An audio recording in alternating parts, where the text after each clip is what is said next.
Keadaan menjadi hening karena mereka tidak siap menjawab pertanyaan yang tidak pernah terlintas dalam pikiran mereka. Tiba-tiba terlintas dalam benak Diana Sunaringsasi yang biasanya muncul gagasan di saat paling krusial dan sedikit terlupakan. Diana Sunaringsasi, nah ini Jack yang perlu aku tambahkan. Raja Rangkokok dengan pedang sakti warisan dari ayahnya dapat merubah dirinya menjadi kembar tiga adalah pembohongan. Isu kembar tiga memang sengaja ditiupkan lebih awal oleh para telik sandi agar lawan menjadi jerih untuk melawan Raja Rangkokok yang mendapat warisan pedang sakti dari ayahnya. Memang gemar berperang untuk memperluas wilayah dengan memerangi wilayah lain. Jack dan Subroto. Bagaimana Diana mengetahui kalau Raja Rangkokok dapat merubah dirinya menjadi kembar tiga adalah pembohongan? Diana Sunaringsasi. Nah Yus, kiranya dapat memberi penjelasan yang gamblang. Sepertinya Abu Rita menaruh hati pada Yus, tentu Yus lebih memahami. Yusiko.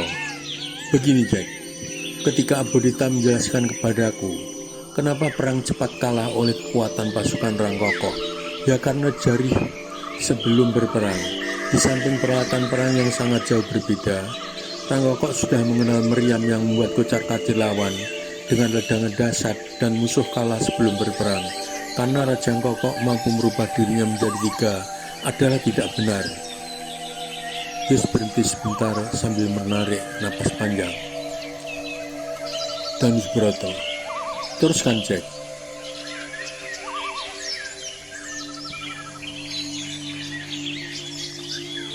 Yusiko. Saat seorang pemuda Pucang Lamban yang bernama Pucang Tarono Pekik yang memiliki badan kekar dan tangan yang kuat sekali sebagai pemburu musang dan ular untuk diambil kulitnya, dalam suatu kesempatan mampu membawa Raja Rangkokok yang lagi memberikan semangat perang kepada pasukannya dengan cara memiting batang leher Raja Rangkokok. Namun Raja mampu melepaskan diri dengan menjatuhkan diri dari kudanya dan balik menguji pitingan kepada Pucang Tarono Pekik sambil berbisik bahwa dirinya bukanlah Raja Rangkokok yang saudaranya disandra supaya mau melakukan perang, agar Pucang Tarono Pekik menyelamatkan diri selagi masih ada kesempatan. Kemudian membantingnya, namun bantingan tak sedikit membuat cedera. Kemudian Raja mengampuni Pucang Tarono Pekik. Diana, adikku, teruskan cerita kakak. Diana Sunaringsasi. Baiklah Kak Yus, aku teruskan. Segera setelah menjauhi arena peperangan, Pucang Tarono Pekik berlari ke Kebun Garu untuk memberi peringatan kepada saudara tuanya bahwa Pucang Lamban telah ditaklukkan oleh pasukan Rangkokok agar saudaranya berhati-hati. Dalam berlari, Pucang Tarono Pekik seharusnya memperi saudara mudanya Pucang Tarono Alit yang tinggal di Sanggalangi. Ternyata Sanggalagi juga sudah takluk oleh Rangkokok. Maka Pucang Tarono Pekik terus berlari menemui saudara tuanya yang tinggal di Kebun Garu yang bernama Pucang Tarono Gede sebagai pemburu harimau dan ular untuk diambil kulitnya, yang juga memiliki tangan kuat mampu membunuh lawan. Mereka memiliki tempat khusus di pinggir hutan bila ketiganya ingin berburu. Dalam pertemuan, Pucang Tarono Gede bercerita bahwa ia juga mengamati jalannya pertempuran, di mana Raja Rangkokok tidak sekalipun pernah mengayunkan pedangnya, hingga timbul niatnya untuk membunuh Raja Rangkokok agar perang berakhir. Nah, teruskan Kak Yus. Yusiko. Baiklah Diana, aku teruskan. Saat Tarono Gede membokong raja yang sedang memberi semangat kepada pasukan dari atas kudanya, kuda terkejut mendapat beban berat yang tiba-tiba, kemudian meringkik sembari menekan kaki depan ke atas untuk menjatuhkan penunggangnya. Keduanya jatuh. Kesempatan itu digunakan oleh Raja Rangkokok untuk membungkam punggung tangan Pucang Tarono Gede, kemudian memuntir dan mengucinya sambil berbisik persis yang dilakukan oleh Pucang Tarono Pekik, bahwa ia bukan Raja Rangkokok. Saudaranya disandera oleh dan menyuruh Pucang Tarono Gede agar segera menyelamatkan diri. Kemudian membantingnya, namun bantingan tidak sedikit pun mencintai Pucang Tarono Gede Sambil berteriak, raja mengapunya agar prajurit yang siap melepaskan manahnya urung. Nah, itu Jack tambahan dari kami berdua. Apakah tambahan ini mampu memberi gambaran di mana kira-kira Dapon berada? Jack dan Subroto. Cerita semakin rumit, namun bisa dianalisa. Pertanyaan ini aku ajukan kepada Hambali.